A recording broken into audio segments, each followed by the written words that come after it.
주님 안에서 승리하는 복된 하루가 되시기를 간절히 축원을 드립니다.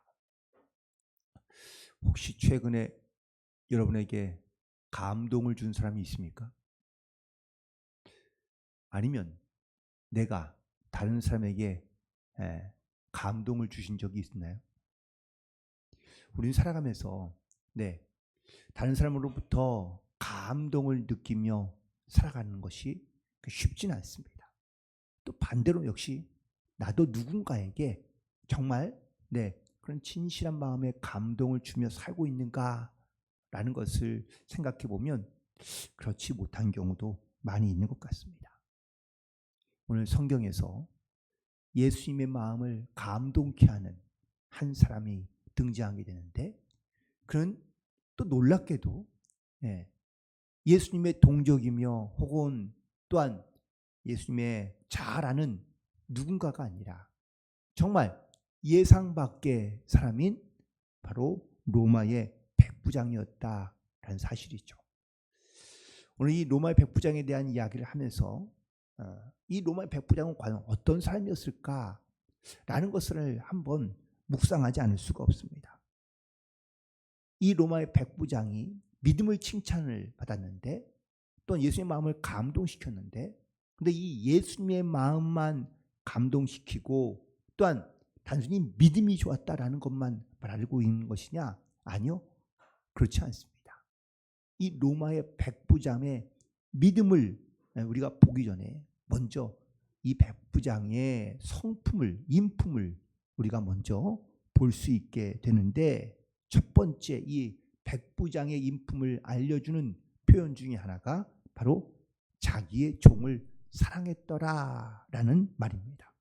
사랑하는 종이 병들어 죽게 되었다라고 이렇게 기록하고 있는데, 당시 1세기의 중동 지역의 로마인들은, 특별히 로마의 백부장은요, 자기 휘하에 100명의 군사를 거느릴 수 있습니다. 그런데 실제로 100명을 거느린 건 아니고 한 60명에서 80명 정도의 그런 군사들을 훈련시키고 또한 그들을 이끌고 전쟁에 참여하기도 하고 훈련시키는 그러한 장교였습니다. 또 이 백부장들은 이렇게 주로 그 로마에서 거주하기보다는 사실 이런 피지배민, 즉 그런 나라에 들어가서 거의 실질적으로 그 땅을 다스리는 그러한 지도자 역할을 했는데, 주로 이런 백부장에 있는 집에 하인들이 많이 있습니다. 그런데 이 집에 있는 하인들은 대부분 다 노예들이 대부분이고, 그리고 또 현지에서 조달하게 된 하인들, 종들이 많이 있는 거죠. 오늘 여기 사랑하는 종이 병들어 죽게 되었는데, 이 사랑하는 종은 노예이거나 아니면 현지에서 얻게 된 그러한 하인들의 경우가 대부분입니다. 그러나 오랜 시간을 함께 해와야, 그래야 어쩌니 주인의 마음도 이 종에게 훨씬 더 쉽게 다가갈 수 있지 않을까. 그래서 오늘 이 본문에 등장하고 있는 사랑하는 종은 아마 오랫동안 함께했던 그러한 종일 가능성이 크고, 또한 그런 사람들은 오랜 시간 함께하기 위해서는 사실 그 종이 그 백부장과 함께 오랜 시간 노예 생활을 했던 그런 노예일 가능성이 크다는 것을 우리 가운데 말씀하고 있습니다. 그렇다면 주인과 노예의 관계는 어떤 관계일까요? 이건 일반적인 상하 관계가 아닙니다.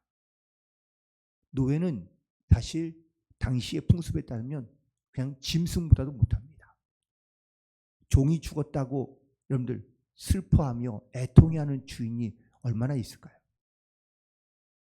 너무 조금 비관적으로 표현한 말일 수 있긴 하지만, 집에 있는 동물이 죽어도 노예가 죽은 것과 크게 다르지 않을 수 있습니다. 아니, 더 못할 수도 있습니다. 그런데 여기 백부장이 자기 사랑하는 종이 병들어 죽게 되었다고 말씀하고 있습니다. 그리고 이 사랑하는 종이 병들어 있는 모습에 이 백부장이 예수님을 찾게 되는데, 이게 왜 우리가 이 백부장의 모습을 볼 수 있는 것이냐면, 백부장이 어떤 마음을 갖고 있는 사람인지를 우리가 짐작해 볼 수 있다는 것이죠. 종, 노예를 그가 아끼고 사랑했다라는 말입니다. 그가 단순히 이 종을 하나의 어떤 소유물로 여기지 아니하고 이 종에 대하여 아파하고 있는 것에 대하여 또는 죽어가고 있는 것에 대하여 안타까운 마음을 갖고 있었으며 그를 진심으로 대하고 있다라는 사실이 이 백부장의 인품을 성품을 말해주고 있는 것이죠. 두 번째, 놀랍게도 이 백부장은 당신의 피지배민이었던 유대인들에게 인정받고 있는 사람이었다라는 사실에 다시 한번 놀라게 됩니다. 특별히 3절부터 4절에 5절까지 있는 말씀에 보면 유대인의 장로들이 예수님을 찾아와 이 백부장에 대하여 간청합니다. 그런데 4절에 있는 말씀에 보니까 이 일을 하시는 것이 이 사람에게는 합당합니다 라고 유대인의 장로들이 고백하고 있는 겁니다. 여러분, 로마의 장군 백부장은요, 사실 지금 유대인들을 지배하고 있는 사람들입니다. 로마인들이 팍스 로마나 해가지고 평화를 부르짖고 있긴 하지만 사실 그 평화는 검으로 만들어진 그런 평화인 것이죠. 불순종하거나 말을 듣지 않으면요 얼마든지 죽일 권한과 또한 권력을 갖고 있는 사람입니다. 로마 사람들이 당시에 얼마나 무자비하고 폭력적이며 또한 식민지 백성들을 지배했는지 사실 훨씬 더 잘 알고 있습니다. 그런데 5절에 있는 말씀에 보면 그가 우리 민족을 사랑하고 우리를 위하여 회당을 지었다고 유대인의 장로들이 말하고 있습니다. 이 백부장이 왜 유대인들을 사랑하고 심지어 회당까지 지어주었을까? 단순히 잘 보이기 위해서일까? 그렇지는 않겠죠. 로마의 백부장이 자기가 지배하고 있는 유대인들에게 뭘 잘 보일 게 뭐가 있습니까? 그냥 자기 하고 싶은 대로 하면 되죠. 그런데 백부장은 유대 민족을 사랑해 주었고 또 그들을 위하여 회당을 지어줍니다. 회당을 지어줬다는 이야기가 그가 자기의 재산 재정을 투입하여 재정을 들여서 회당을 지어줬다라는 이야기는 아닙니다. 회당을 지을 수 있도록 모든 것을 잘 지원해주고 혹은 도와주었다라는 이야기죠. 이렇듯 유대인들을 대하는 그의 자세 혹은 그의 마음이 어떠했는지를 고스란히 보여주고 있는 또한 고백하고 있는 장면이기도 합니다. 당시 이 유대 땅에 백부장이 이 사람 한 사람뿐이었겠습니까? 백부장도 있고 천부장도 있고 총독도 있습니다. 그런데 한결같이 다 유대인들을 사랑하고 또한 그들을 아꼈던 다른 백부장이나 천부장이 있었을까? 그런 기록은 전혀 없습니다. 단순히 잘 보이기 위해서가 아니라 그가 얼마나 진심으로 유대인들을 대하고 있는지를 보여주고 있는 말씀인 것이죠.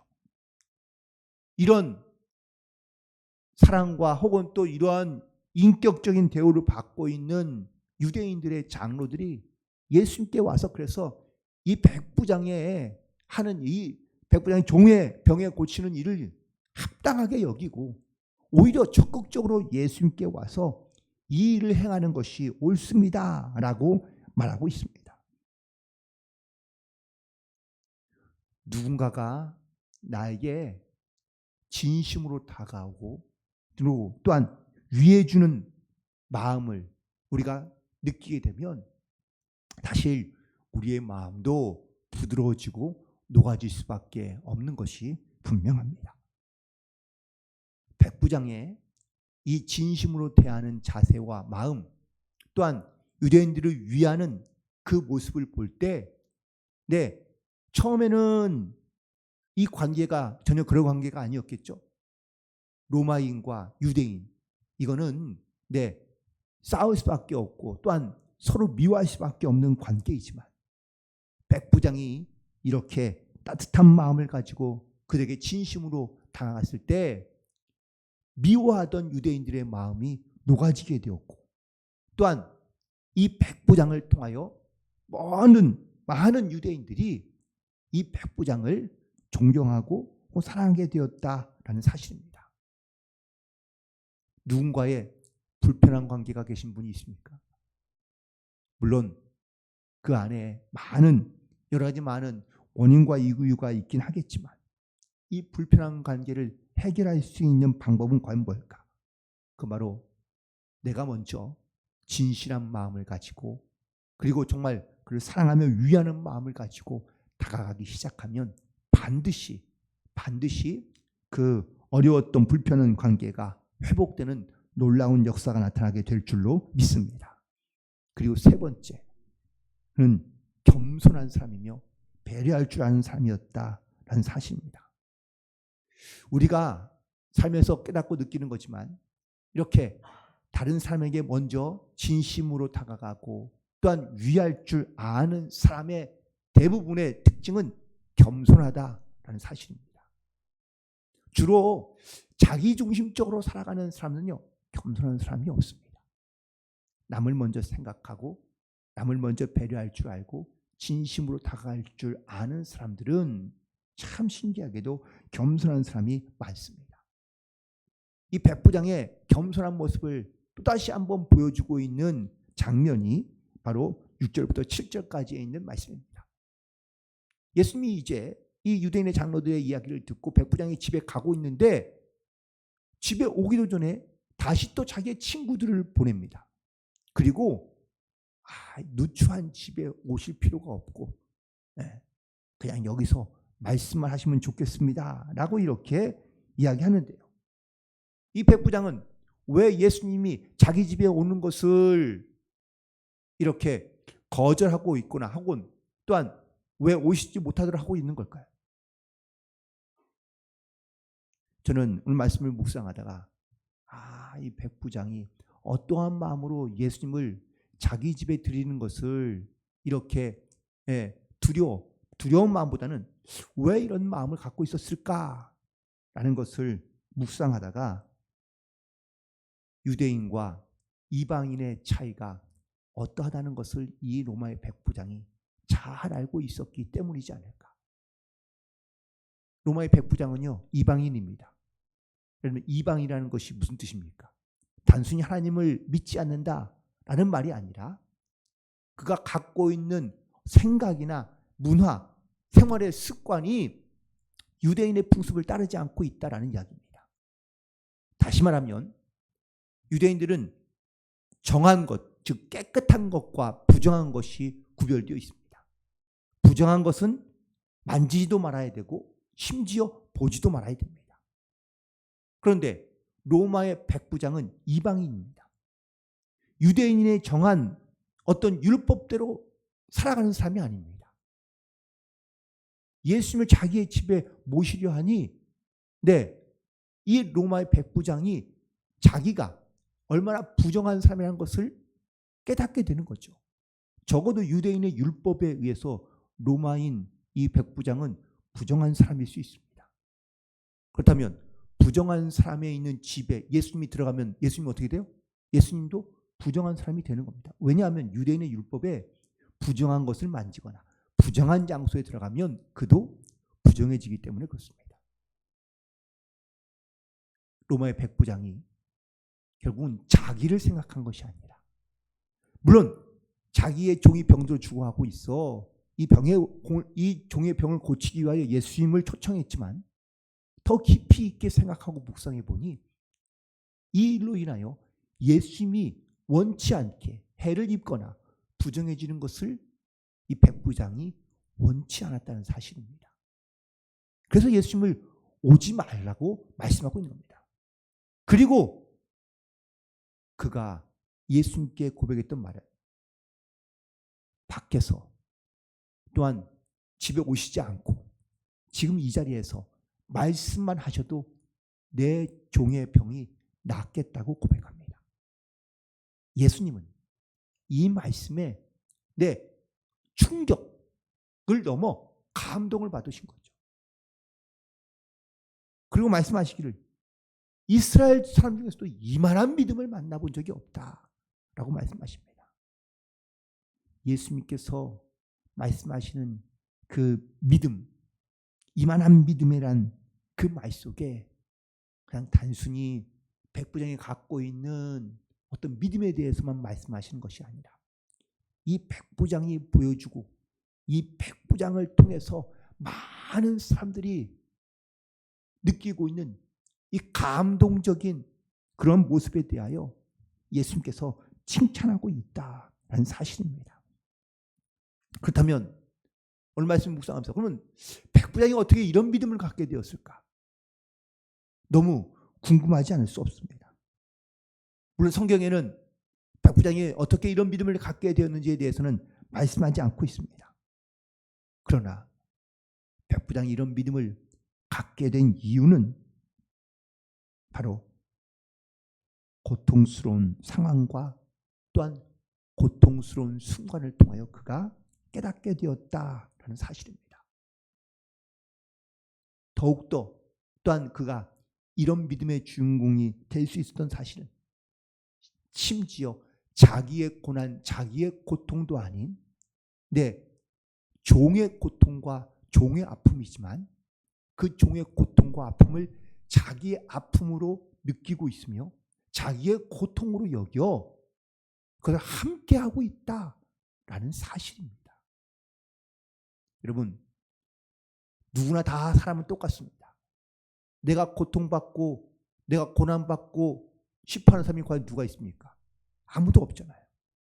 우리도 좀 쉽게 편하게 그리고 고통 없이 살아가기 원하는 것이 일반적인 모든 사람의 마음입니다. 그런데 심지어 다른 사람의 아픔과 고통까지 자기의 고통으로 여기며 살아가는 사람이 얼마나 있습니까? 그 다른 사람의 아픔과 고통도 자기의 고통처럼 여기는 사람을 우리가 만나게 된다면 여러분, 이건 정말 큰 마음의 감동이지 않습니까? 예수님이 이와 같이 우리의 죄, 우리의 어떤 이러한 고통과 아픔을 예수님이 또한 짊어지시고 대신 지시고 그 고통을 받으시고 십자가에 달려 죽으신 이 사건이 우리가 믿어질 때 우리 안에 그래서 그 예수님의 사랑에 대한 큰 감동과 어떤 은혜를 깨닫게 되는 줄로 믿습니다. 예수님이 백부장의 믿음을 칭찬하신 이유가 여기에 있는 겁니다. 단순히 그냥 믿음이 좋다라고만 말할 수 있는 것이 아니라 이 백부장의 믿음을 칭찬하신 이유는 남의 고통, 심지어 종의 고통과 아픔까지도 이 백부장이 함께 치료하고 함께 나누며 또한 고통의 마음을 함께하고 있다는 이 사실이 예수님의 마음에 큰 감동으로 찾아오게 된 줄로 믿습니다. 그리고 하나 더 하면 그는 예수님의 말씀만으로도 나을 것이라고 고백하고 있습니다. 여기에는 백부장의 습관 같은 그런 권위의 법칙이 있는데 자기도 지도자의 위치에 있다 보니 자기 종에게 자기 군사에게 명령하면 다 되는 거예요. 예수님을 어떠한 존재로 고백하고 있는 겁니까?